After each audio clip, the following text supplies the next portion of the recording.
mengerti bahasa tetesan air mata waktu badai mengamuk dan gelombang menyerang. Tuhan Yesus setia.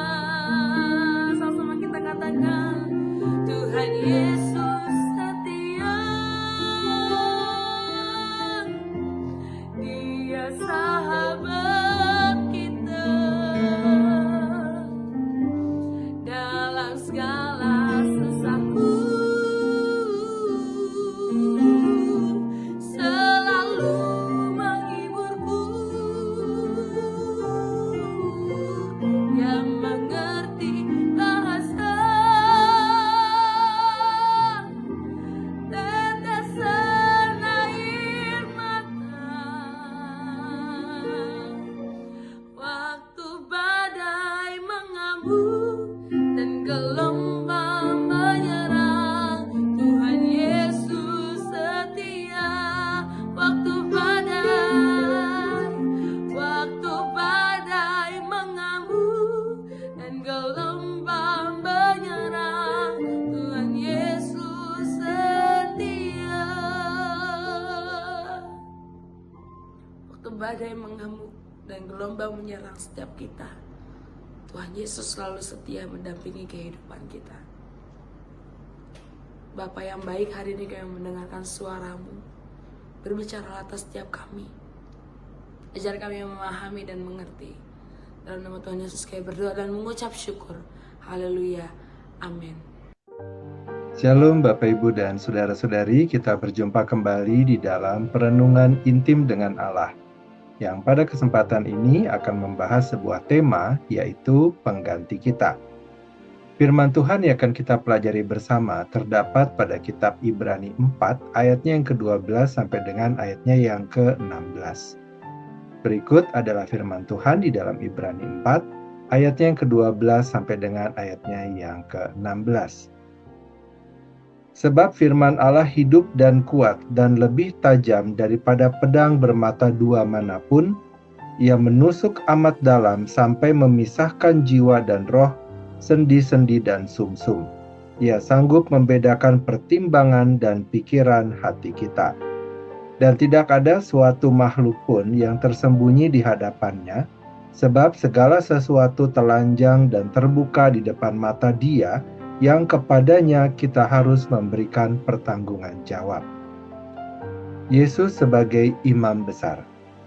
Karena kita sekarang mempunyai imam besar agung yang telah melintasi semua langit, yaitu Yesus, Anak Allah. Baiklah kita teguh berpegang pada pengakuan iman kita. Sebab imam besar yang kita punya bukanlah imam besar yang tidak dapat turut merasakan kelemahan-kelemahan kita. Sebaliknya, sama dengan kita, ia telah dicobai, hanya tidak berbuat dosa. Sebab itu, marilah kita dengan penuh keberanian menghampiri tahta kasih karunia, supaya kita menerima rahmat dan menemukan kasih karunia untuk mendapat pertolongan kita pada waktunya. Demikianlah pembacaan firman Tuhan. Berbahagialah kita yang mendengarnya dan tekun melaksanakannya. Bapak, Ibu, dan Saudara-saudari, surat kepada jemaat di Ibrani yang kita baca pada hari ini menghadapkan kepada kita sebuah kenyataan bahwa kita manusia yang berdosa berhadapan dengan Allah yang kudus. Satu-satunya jalan agar kita dapat diselamatkan, agar kita dapat terhindar dari hukuman kekal, adalah melalui seorang pengganti. Allah Bapa adalah Allah yang baik, itu benar. Namun, Ia juga adalah Allah yang adil, yang tidak akan membiarkan dosa tidak dihukum. Oleh karena itulah kita memerlukan adanya pengganti yang akan menebus hidup kita dari belenggu dan kutuk dosa. Pengganti yang akan menerima hukuman Allah supaya kita dapat diselamatkan. Penulis Ibrani di dalam ayat 12 menyampaikan, sebab firman Allah hidup dan kuat lebih tajam daripada pedang bermata dua manapun. Firman Allah bukan sekedar informasi rohani. juga bukan kumpulan nasihat moral yang dapat kita pilih sesuai selera kita. Firman itu hidup. Artinya, firman itu aktif bekerja. Firman tidak menunggu kesiapan kita, tidak menyesuaikan diri dengan perasaan kita. Firman Tuhan datang, menembus, dan menghakimi. Firman Tuhan tidak hanya menerangi pikiran, tetapi juga menguji hati sampai ke akar-akarnya, menusuk sampai memisahkan jiwa dan roh, sendi-sendi dan sumsum. Ini adalah gambaran bahwa tidak ada bagian manapun dari kehidupan manusia yang kebal terhadap penghakiman Allah. Firman Allah bukan hanya mengoreksi perilaku, tetapi mengadili motivasi kita. Dia sanggup membedakan pertimbangan dan pikiran hati kita. Manusia sering tertipu oleh dirinya sendiri. Kita pandai dalam merasionalisasi dosa, mencari pembenaran atas diri sendiri, membungkus kesalahan dengan bersembunyi di balik niat baik. Tetapi firman Allah tidak dapat ditipu. Ia mengupas hati manusia. Dalam ayat 13 dituliskan, dan tidak ada suatu makhluk pun yang tersembunyi di hadapannya, sebab segala sesuatu telanjang dan terbuka di depan mata Dia yang kepadanya kita harus memberikan pertanggungan jawab. Kita bisa saja membangun citra diri, memiliki topeng rohani, bahkan kita aktif dalam pelayanan dengan membawa agenda tersembunyi. Tetapi di hadapan Allah, semua itu tidak ada artinya. Tidak ada ruang gelap yang tersembunyi, tidak ada rahasia apapun. Semua terbuka bagi Allah.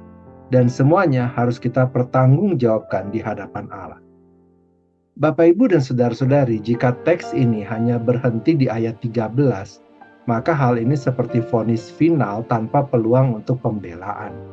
Tetapi di dalam ayat ke-14 dituliskan, karena kita sekarang mempunyai imam besar agung yang telah melintasi semua langit, yaitu Yesus, Anak Allah, baiklah kita teguh berpegang pada pengakuan iman kita. Ini adalah sebuah intervensi ilahi. Manusia telanjang di hadapan Allah, tidak ada yang tersembunyi, tetapi tidak dibiarkan sendirian. Kita memiliki seorang imam besar, bukan imam biasa, melainkan agung yang telah melintasi semua langit. Ini merujuk kepada kebangkitan dan kenaikan Yesus Kristus. Sebuah deklarasi bahwa karyanya diterima sepenuhnya oleh Allah. Yesus disebut Anak Allah. Ini bukan sekedar gelar kehormatan, tetapi sebuah pernyataan. Yesuslah satu-satunya yang layak berdiri di hadapan Allah tanpa dosa, tanpa celah. Dan Yesus berdiri bukan hanya untuk dirinya sendiri, melainkan untuk kita. Disinilah penggantian atau substitusi dinyatakan. Yesus Kristus menggantikan posisi kita sebagai orang berdosa di hadapan Allah, menanggung hukuman yang seharusnya dijatuhkan kepada kita atas kesalahan dan dosa kita, agar kita sebagai orang percaya dibenarkan dan diperdamaikan dengan Allah. 2 Korintus 5 ayat 21 menuliskan, Dia yang tidak mengenal dosa telah dibuatnya menjadi dosa karena kita, supaya di dalam Dia kita dibenarkan oleh Allah. Alkitab tidak pernah menggambarkan dosa hanya sebagai kelemahan psikologis atau kegagalan yang ringan. Dosa adalah pemberontakan terhadap Allah yang kudus, dan sebagai akibatnya, maut. Roma 6 ayat 23 dengan jelas menyatakan, sebab upah dosa ialah maut. Bapak, Ibu, dan saudara-saudari, salib merupakan tempat di mana keadilan Allah dan kasih Allah bertemu. Disinilah kasih keadilan Allah ditegakkan, yaitu ketika dosa dihukum. Tetapi salib juga merupakan pernyataan kasih Allah. Hukuman yang seharusnya ditimpakan kepada kita, ditimpakan kepada pengganti, kepada Yesus Kristus, Anaknya sendiri. Inilah yang disebut oleh seorang teolog bernama Martin Luther sebagai The Great Exchange, pertukaran yang besar. Dosa kita ditanggung oleh Kristus dan kebenaran Kristus dilimpahkan kepada kita yang berdosa, supaya di dalam Dia kita dibenarkan oleh Allah. Dengan karya penebusan ini, maka bagi setiap orang percaya, penggantian ini membawa beberapa implikasi. Yang pertama, tidak ada lagi penghukuman. Roma 8 ayat 1 menuliskan, Demikianlah sekarang tidak ada penghukuman bagi mereka yang ada di dalam Kristus Yesus. Tidak ada penghukuman di dalam kekekalan bagi setiap orang percaya yang ada di dalam Kristus Yesus. Tetapi konsekuensi logis dari dosa tetap harus dijalankan. Yang kedua, keselamatan hanyalah karena karya Yesus Kristus. Efesus 2 ayat 8 menuliskan, sebab karena kasih karunia kamu diselamatkan oleh iman. Itu bukan hasil usahamu, tetapi pemberian Allah. Yang ketiga, hidup dalam ketaatan sebagai respons terhadap penebusan yang dianugerahkan kepada kita. Orang percaya tidak taat agar diselamatkan, melainkan taat karena sudah diselamatkan.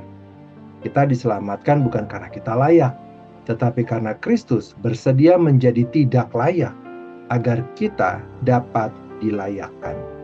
Kristus sebagai pengganti kita. Di salib, identitas kita diperbaharui. Dari orang terhukum menjadi diselamatkan. Dari seteru Allah menjadi anak Allah. Dari objek murka Allah menjadi penerima anugerah Allah. Jika Kristus tidak menjadi pengganti kita, maka kita akan menerima seluruh murka Allah atas kita. Tetapi karena Kristus adalah pengganti kita, maka setiap orang percaya akan berdiri di hadapan Allah sebagai anak yang dibenarkan oleh anugerah. Mari kita berdoa.